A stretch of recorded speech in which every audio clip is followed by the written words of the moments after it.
আমি এখানে কি করব বলতে পারেন? আসসালামু আলাইকুম, welcome back to my channel. আমার পুষি চ্যানেল আপনাদেরকে স্বাগতম। আজকে আমি খুবই ইমোশনাল হয়ে যাচ্ছি এই বিড়ালটার জন্য। দেখেন ও আমার সঙ্গে কি করতেছে।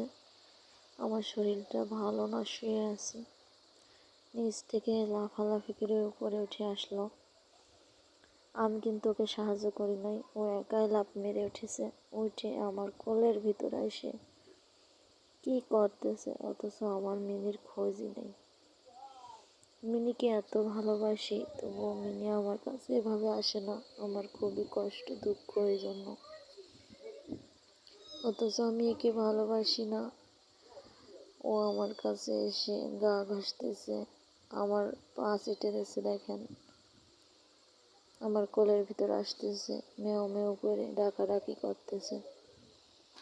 আমি ওর জন্য খুবই কষ্ট পাচ্ছি, কিন্তু আমি কি করব আমি বুঝতেছি না। আপনারা কেউ আমাকে কমেন্টের মাধ্যমে জানান, ওকে আমি কি করব।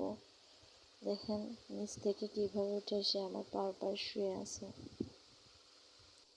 এভাবে একটা বিড়াল যদি ভালোবাসা নেয়, নিজে থেকে দাবি করে নেয়, পার পাড়ে এসে শুচ্ছে, গার পাড়ে এসে শুচ্ছে, বুকের ভিতরে এসে শুচ্ছে, তাহলে তার প্রতি মায়া হবে না? কার প্রতি হবে বলেন?